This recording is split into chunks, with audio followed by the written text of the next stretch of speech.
Okay, take a deep breath, stand up if you want to, don't go anywhere because we're just doing a quick table change for part 2. If I could ask our panellists, you all know who you are, to come to stage, that would be appreciated. You might even find a home behind a tent card. Who knows? It's possible. Yes. Not a problem. And if I could have the next slide, please. Fernando, you look like you're right there.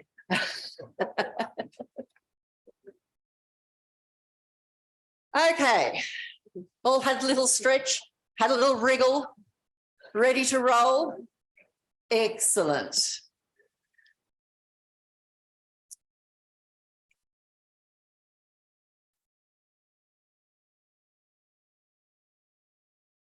Ladies and gentlemen, it was with great pleasure that I gather with this esteemed group of people today, some of whom you will recognise from some other proceedings earlier this week, and some of you who are new to this stage.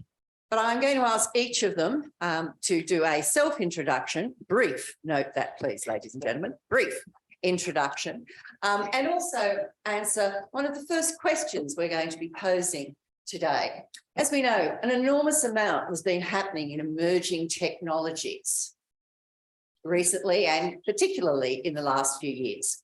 So we are going to look at how is Asia Pacific going to look forward and manage with all of our diversity, with all of our geopolitical differences, with all of our different voices, to work hopefully collaboratively together, perhaps even with, who knows, some sort of unified standards happening.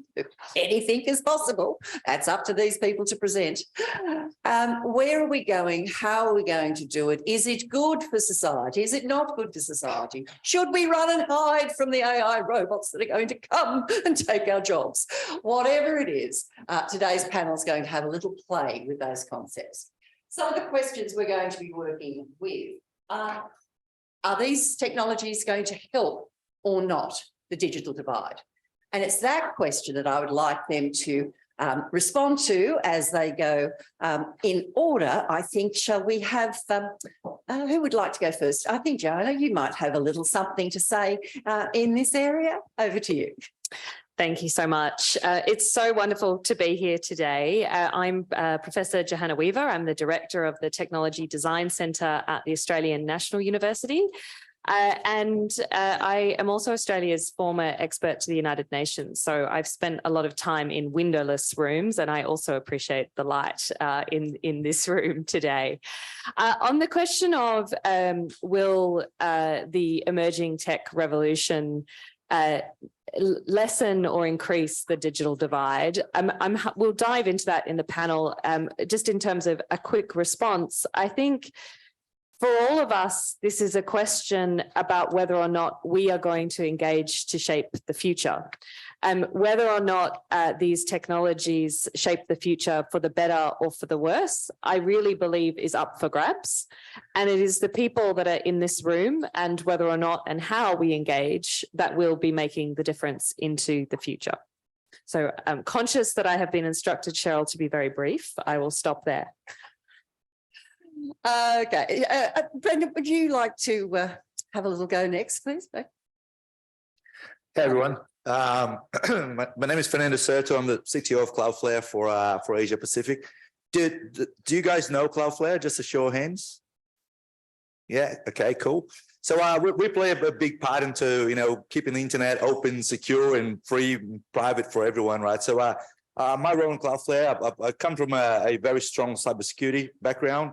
I happen to have grown up being part of a hacking group in Brazil. And obviously now I work to try and revert all the damage that we've caused over the years and build solutions that, are affordable to everyone or free in a lot of cases. But I work with a lot of our legal and policy and compliance teams to understand not only what we can and can't do from an internet perspective, but also what we should and shouldn't do to make sure that we looking after citizens of pretty much every country, right? My role is I travel across Asia Pacific. I look after 13 countries now.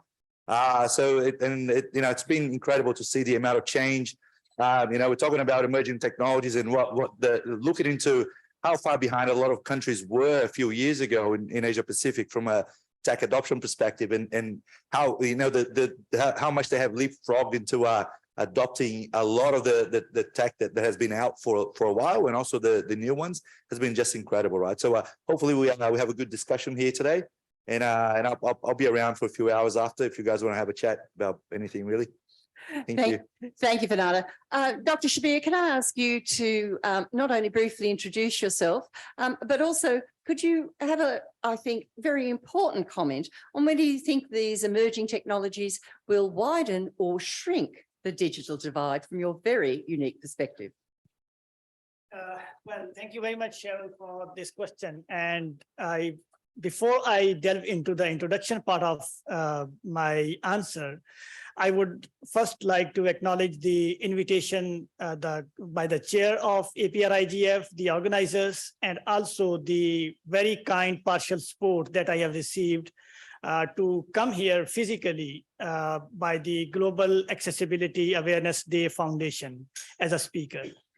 So thank you very much to all of them who made my presence in this hall possible. I am Dr. Mohammad Shabbir from Pakistan. Ladies and gentlemen, many of you may know me sitting in this hall.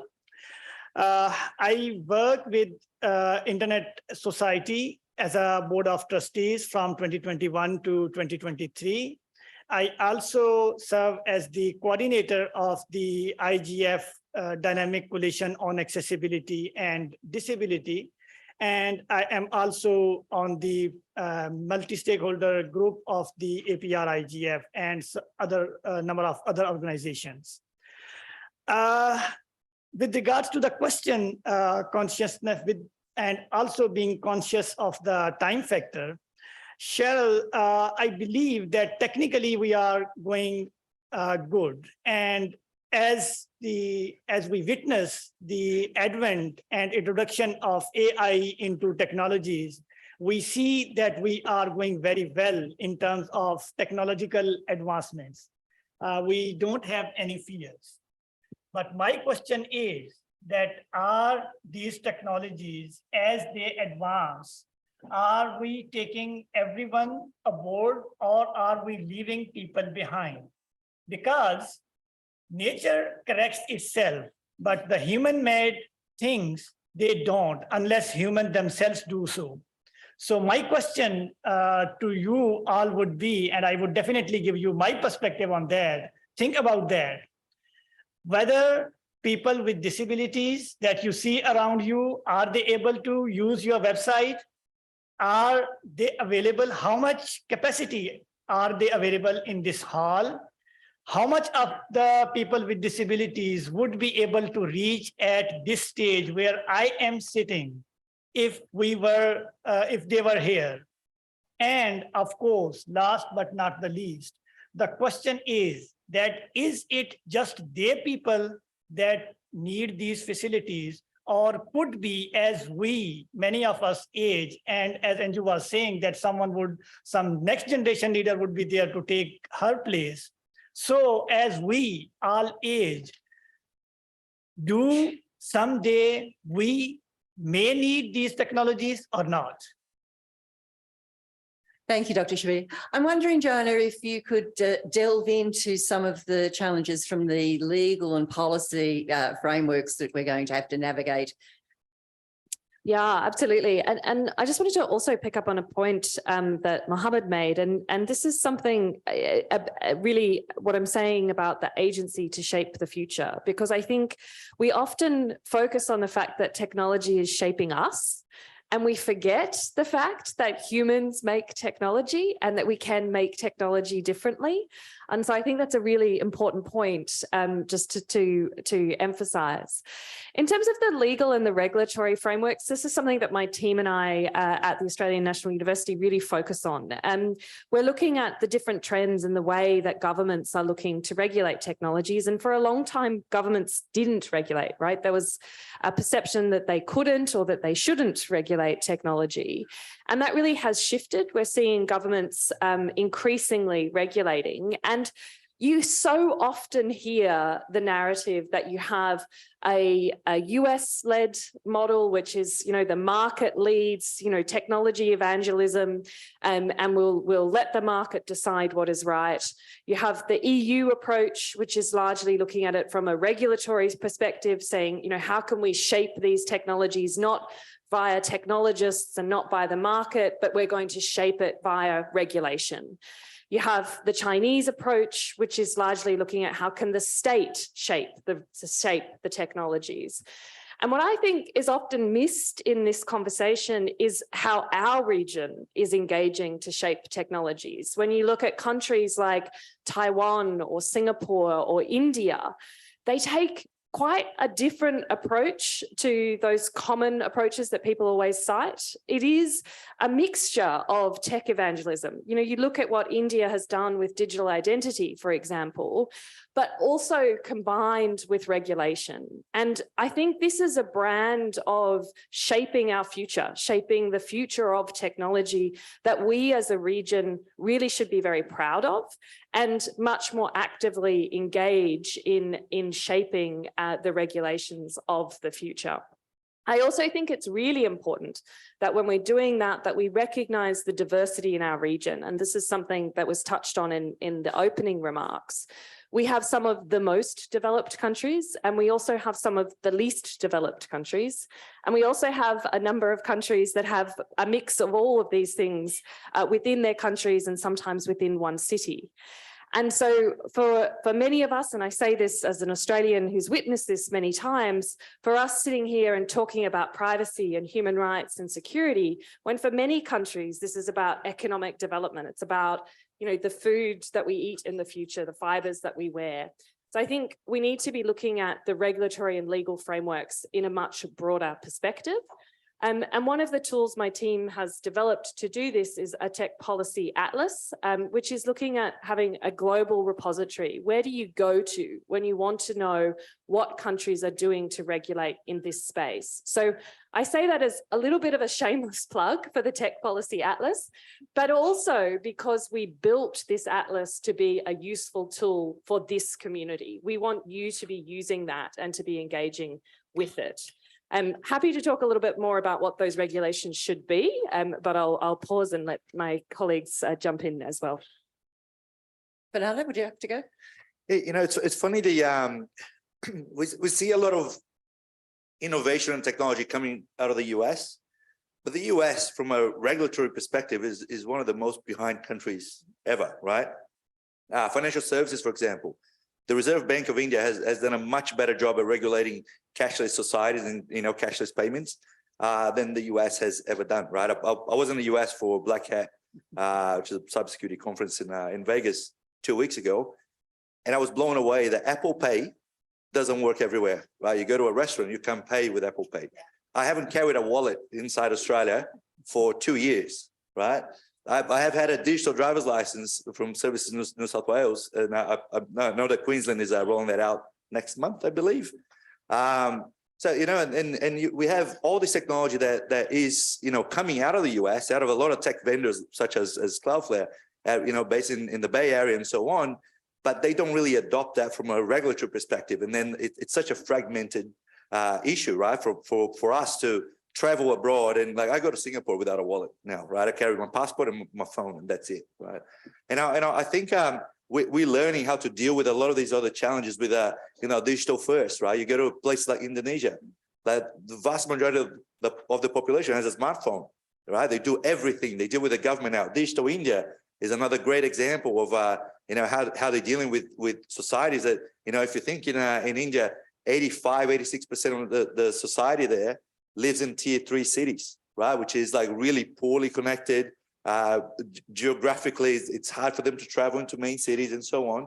But, they're rolling that out at scale, right? And we see, countries that should be doing a better job. And yes, we're privileged in Australia, but we see other countries that should be doing a better job and they're not, right? And I think we just need to sort of spread and sort of cross-pollinate a little bit from what should places like the US be doing? What could they learn from places like India, for example, right? And sort of make it the internet better for everyone, right? Dr. Shabbir, do you have some input here, particularly perhaps about the rights of all of these people that we're going to be getting all of these new wonderful toys working with? Yes, I do. Interestingly, when we talk about these regulatory things and regulations policies, as a student of international relations, most of the time we tend to miss the human side of the picture when, of course, these policies are there to regulate humans, but most of the time they miss the human side. And I'll explain here why and how. As we have established here that our region is most diverse region with some of the most developed and least developed economies. In this country, we have heard from this stage that a person doesn't go for years without carrying a wallet. And in this same region, we have people and we have countries, there are people with disabilities, they are not allowed to open bank accounts, much less to talk about using the e-facilities, much less to talk about carrying credit cards. So where do we go with these regulatory measures? And it's not just the technology that is stopping them. It's the regulatory measures that's stopping them. Even in my own country, 10 years back, we were not allowed as a person with vision impairment to carry credit cards. We had to fight with the state bank, a long fight. We have to convince them that these technologies, and they were all in the name of securing people with blindness. Well, one would have very choice words to say about that. We had to convince them. We had to convince them that this technology doesn't make us more insecure as you do by these regulations. So the point is that the regulations, so technology is evolving fast. The question is that is the regulations are evolving along with the technology too? I would say no with a capitals. I'm sorry if I offend someone, but can I just add something that it's interesting that I think a lot of the people building the technology sometimes don't have disability in mind, right? Like we have a NDIA or NDIS, right? The National Disability Insurance Scheme is a customer of Cloudflare. We had to adapt our product because of the way they use our zero trust services, for example, to for the whole agency to access services, because everything was based on Face ID or anything that sort of you can see what you're doing, right, and not really interacting with other devices that already exist that will help authenticate someone with a disability, right? So it's good that we're being pushed to do that, and I think it was a very valuable lesson for us. And every single product we have now, we have that in mind with what are we catering for here, right? And what do we need to adapt to make sure that we're including everyone from a product development perspective, right? Yes, exactly. And when we are talking about the product development, it's also that was one side of the regulation. I'm not saying that regulations are bad. On the other side, these are the regulations that prompt these companies, such as Apple and Dell and all those countries working in developed countries. Due to the regulations, they are bound to take care of the needs of the person with disabilities as well. Otherwise, they would not be allowed to come in the market.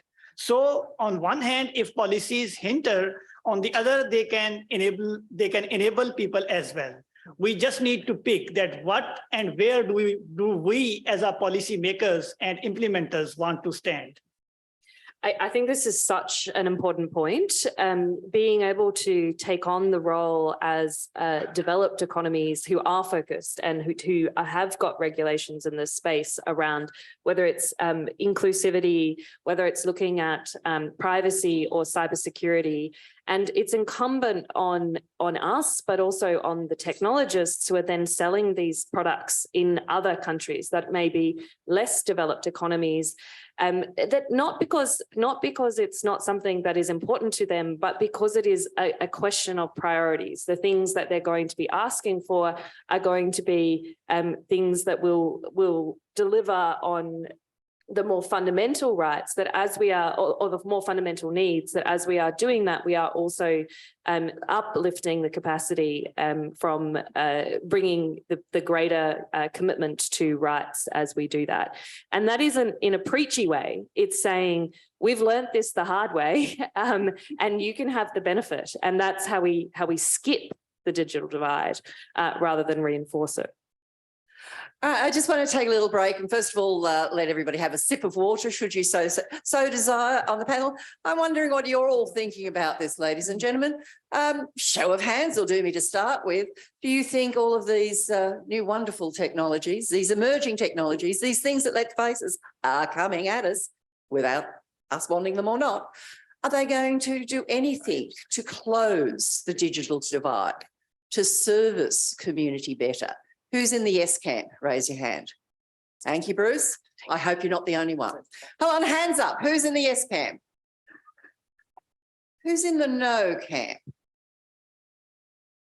Oh dear, we've got a bit of work to do here. And there's also a lot of undecided. Yes. Who's doing their stock market reviews and their banking? Who's checking their emails? Oh, sorry. Have you got any questions that you would like to pose on those particular topics we've looked at today? If you would like, we have a standing microphone, should the urge take you to come and get our attention that way. To the left here, just below the clock, feel free to come there and we will take your questions, or you can raise your hand now and a friendly person, not me because I'm neither friendly nor a runner, will come to you with a microphone. Any questions for the panellists at this stage? Any comments? Promise we don't bite. Oh, all right, we're not going to bite. Yeah, I can't see why not really. Oh, sorry.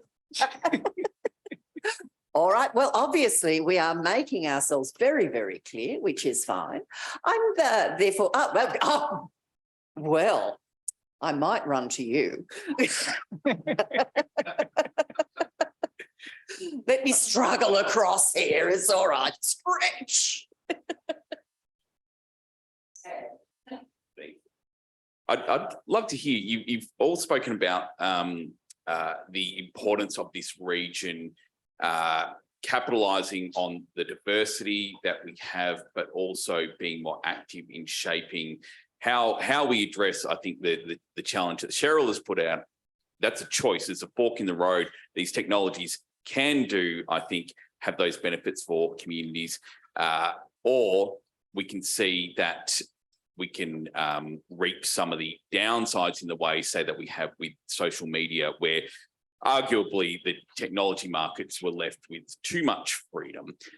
Could you talk a little bit about striking the balance in terms of advocating for the interests of development in the region, but also not going too far down the path of over-regulation to be too stifling, or to sort of hold back this region from capitalising on new technologies, on companies who are developing those new technologies actually operating from this region? What do we actually do to thread that needle?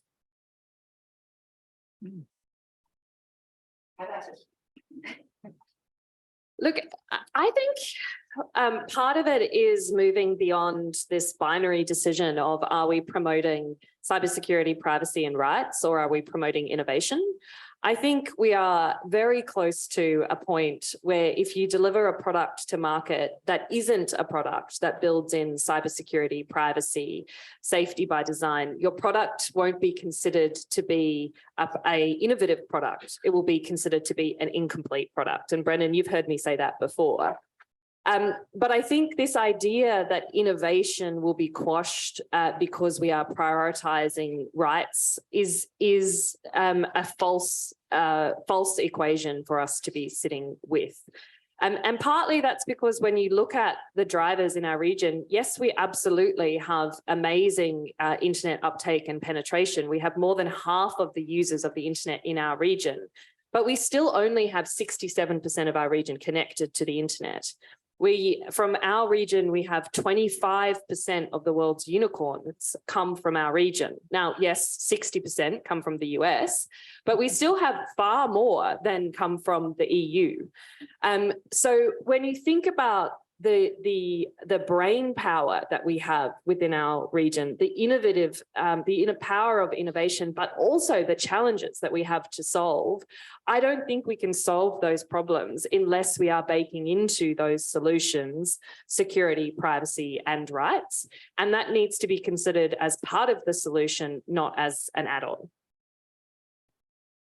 Fernando, please. You know, I'll pick on the startup stat, right? So I think some of the challenges that we see and the reason why a lot of the number of startups coming out of the US is far greater than individual countries anywhere else is just that they're sort of, you know, building technology that can be adopted in pretty much anywhere. We see startups in our world that pick those technologies and they innovate on top of that, right? And the interesting thing and the diversity of our region here, the problems are very different, right? And obviously, you know, privacy is something that we have to go and I talk to a lot of regulators. I talk, you know, to a lot of startups. I talk to a lot of government entities, a lot of companies in the private sector as well.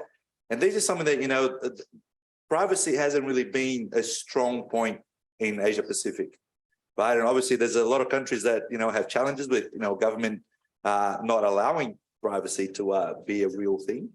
But, you know, but we see the you know, the divide between innovation and privacy just being led by lack of education a lot of times, right? And I think more education into what that means, and because the technology is available to everyone today, right? And the cost of adoption of technology is getting lower and lower, right?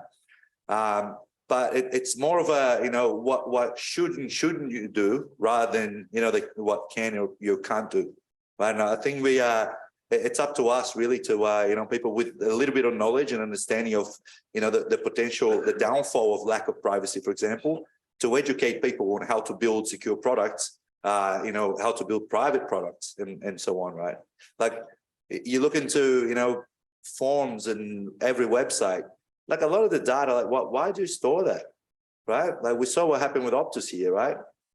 And then a simple mistake with, you know, like Optus that someone got a production data set and put on a development API, you know, ends up with 10 million records being leaked or 10 million individuals with, you know, potential issues, right? Dr. Shabbir, I'd like to ask you to also react to something that I know you have a particular interest in, as many of us in the disability sector have been saying for a very long time. Universal design is not just for us, it's for everybody. We heard there about the possibility of things being seen as incomplete product if they haven't taken cybersecurity and certain other aspects of design that is to benefit us all into account. What about this aspect of universal design? So it's actually easier for everyone to use, simpler for us all to deploy, and dare I say, safer. Yes, you are right. And part of the answer lies in your very question as well, that universal design is not just for person with disabilities. It's often misperceived as when the discussion on universal design come in the hall, it's perceived that it's just for person with disabilities and it's for their benefit as well. Whereas voiceover can be used for many other persons as well. For instance, Siri is the voice assistant, can be used by any other person. In the same way, a website which was built on a universal design, accessible for everyone, is equally and easily be used for any other person. So the discussion, and it's also a kind of a allegation by the developer side that it costs more. It costs more when you start retrofitting accessibility into the product. When you are designing, if you design accessible, when you are building, if you build accessible, it doesn't cost much. But yes, when you have erected a complete building, and now you want that from under this stage, an elevator should come up to take the speaker down, then of course there would be costs. So universal design, on one hand, it's for the benefit of everyone. And on the other hand, it's affordable when used from the design stage and not at the later stage. Thank you very much for that, Dr. Shabbir. We have a hand up over recognition. Okay, over to you. Thank you, Johanna. Thanks, Cheryl, and thank you to the panel members for such an interesting presentation. You've commented on the differences in the uptake of emerging technologies that result from economic differences, from cultural differences, geographic. I wonder if you'd comment on generational differences, because my observation is that there's quite different use of technologies by young teenagers, by people in their 20s than perhaps by those of my generation who were actually around and even in the workforce when the internet was invented. So I'd be interested in your thoughts on generational differences.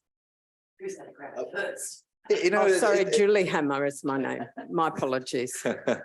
It's an interesting point, right? Because I think the adoption of technology, like things like, social media, for example. I'll use India again as an example. We're looking to, everyone who's got a smartphone in India.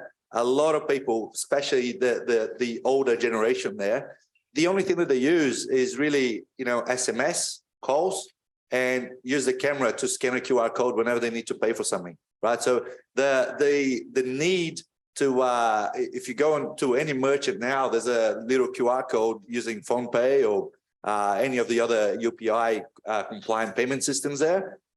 Everyone knows what to do, right? And it hasn't been that much of a struggle for people to understand that. Now, you ask them to, send an email to someone, that's a bit of a stretch, right? You ask them to, be on Facebook or whatever, they're just not interested and they just don't know how to operate that. But the benefits of using, a smartphone for the very basic function of using the camera, everyone can do that, right? And I see, I'm from Brazil, and I see, exactly the same sort of adoption in Brazil as well. That the ease of use is not necessarily, you don't need to be a whiz to download a bunch of different apps, right? All you do is just open the camera, right? Yeah, look, I think this is a really important point, both from a usability of for individuals and how they experience the internet and how they experience the world, right? Because so much of what we do is online. But the other part of this that is really important is that many of our decision makers, particularly in our region, are of a generation that didn't grow up with the internet, that don't understand these technologies, and yet we're looking to them to regulate these technologies. And that is, I think, all credit to the program with the parliamentary track that is happening in parallel to this IGF, because it is so absolutely vital that we upskill not just the technologists, but also the people who are making decisions around that work. And that's something that my team and I are also very much focused on and working on in Australia. And we hope to expand that work into the Asia Pacific as well. So it is absolutely vital. I would also say that the point about upskilling people is not just about upskilling people on technical issues. It's about upskilling people to ask the question about technology being made differently. We have been trained to accept the technology that we've been given, as opposed to say, okay, can the technology do this a different way? And so actually it's as much a cultural relearning of the way that we perceive technology as it is a technical understanding of these issues.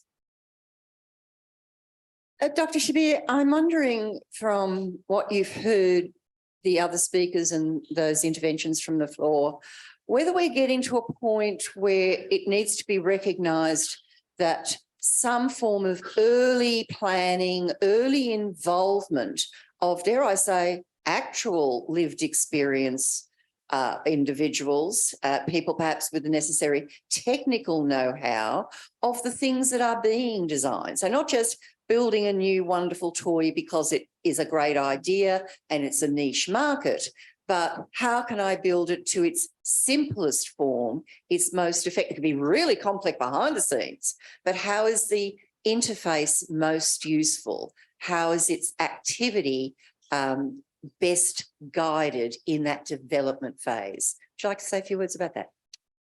Yes, thank you, Cheryl, for the question. And I would just remind you an often quoted statement, "Nothing about us without us," is a statement more often than not quoted in disability circles, by the disability circles as well. So it's true. And while we all see this happening there on the IGF, there is a parliamentary track, there is youth track, there are youth IGF. I am going to leave you all with the question that what sort of accessibility or disability forums we have on these, and at what stage are they? There are fellows programs. How many of them they have been made person with disabilities? There would be an IGF in 2023. As the coordinator of Dynamic Coalition on Accessibility and Disability, I'm happy to announce that we, with the support of Internet evangelist Windsurf and Google, are providing and enabling person with disabilities to go to IGF, participate in person, or to participate remotely. It's their choice. We cannot push people to say, okay, if you want to participate in the discussion, you have to be in person. Or if you want to participate, you cannot be in person. So Dynamic Coalition on Accessibility and Disability has a fellowship program. The deadline of that is today. Unfortunately, it is circulated, yes. And after that, we will be evaluating applications. And this program, I can say, is solely targeted for persons with disabilities. But when I say targeted for persons with disabilities, I'm not saying that we are excluding persons without disabilities, but they would have to really work for it, to show for it that their participation in the IGF would benefit person with disabilities so that they would be considered then. So these kind of programs, they are really necessary. If you want people involvement, if you want to work on the youth, let the youth talk about themselves. Do not try to perceive or speak on their behalf. If you want to work on person with disabilities, let them say what is required. Do not perceive that this may be their requirement and this could be done or this could not be done. Same is the case with the design. Sometimes we think that these designs could be difficult. If you had given me an iPhone some 15 years back, I would have said, oh, what a maze is this. But today, the situation is different. So as we grow, as we learn, we adapt to the things and the environments. Thank you, Dr. Shabbir. Dr. Shabbir, I'm going to leave the microphone with you very briefly because I'd like to hear from you what you think our future is like in Asia Pacific in terms of these emerging technologies. What do you see or what do you want to see for the future of these emerging technologies? Well, what I want to see or what I see could be different things.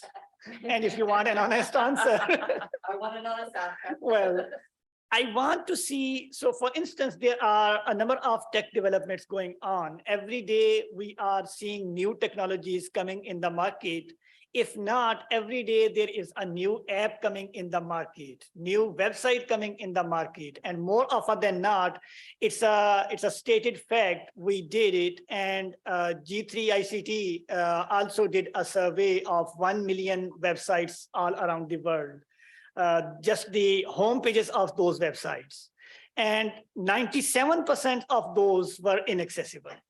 So what I would want is that 97% to see at least that they are accessible in this region. Well, what I see the things that they are moving in a positive direction. If I am sitting here today speaking to the audience, not just in this hall, but across the Asia Pacific region and across the world through the technology, and I'm holding a degree, PhD degree. It is all thanks to this technology. So I'm hopeful that things are improving and they would be better. Thank you very much. I'm going to go to Fernando next. So Fernando, in closing remarks, what do you see, and anything you want to add in a very brief time, what do you see as the future from your perspective? Look, I think, depending on the which side of the equation you're looking at, but we're always a step behind, right? So, sometimes, we'll think about something really cool that we can do with tech. Someone will go and create that tech, and then we're like, oh, this is the problems that come with it, right? Same thing with cybersecurity, right? Talking about building secure products and so on. Like I see large organizations that have exactly the same problems that they had 20-something years ago when I was on the other side of the fence, right? So this is something that, it's always going to be a cat and mouse game, depending on which way you're looking at. But, we're learning, right? And I think, when we talk specifically about emerging technologies, and I've been talking about AI and, generative AI and so on for a little while now. Like, while, we have this fear of, AI taking people's jobs and so on, but I just think, everyone's being more productive, right? We're learning what we need to do to prevent it from, taking over the world. But, technology is here technologists just build technology and then we figure out what we can and can't do with it later, right? And this is the biggest challenge that we have. But we are, with a rapid adoption of a lot of those, I think we're learning faster as well, when we're understanding what problems can come with it a lot earlier in the workflow as well. Segue to Johanna. Thank you. Look, one comment and then the future of the internet. I think what we haven't discussed on the panel today is whether or not everything we've been discussing is actually relevant to internet governance. Because, when we think about internet governance is about the technical management of the internet. What we've been speaking about is emerging and critical technologies, which of course will shape our future. I think it's an absolute credit to the internet governance community, which is such a welcoming and inclusive community, that people are looking to bring these discussions about emerging technology into this community. But I do worry a little bit that as we do and expand the mandate of the IGF, we are diluting the focus on the core business of keeping the internet running and functioning. The extraordinary work that ALDA do, that APNIC, that .Asia does. They're barely topics of discussion in the IGF on the current agenda. So let's not take for granted the incredible work and how much everything depends on that. As for my predictions for the future of the internet, I think I'm going to go with 97% accessibility. Much faster, much cheaper internet. I think we will see much more use of the internet, particularly around the way that we work. I think we'll see incredible applications for travel as well. So thinking here about Tuvalu's efforts with the metaverse as one example. But I also hope that as we move more and more online, that we also value more our experiences offline. As it becomes cheaper to engage online and have these experiences, that our face-to-face experiences become a luxury item, something that we value more. So I'll leave that with you as a thought. Perfect. Thank you very much. Ladies and gentlemen, it seems to me that a couple of taglines can come out of this. One, of course, is the not about us without us. And I'm hearing a lot of better together from this as well. That if we do actually do a little more of this proactive work, not just in our own little silos, but across our region, it will benefit us all. And having been benefited by this fabulous set of panellists, I'd like you to put your hands together for all of them.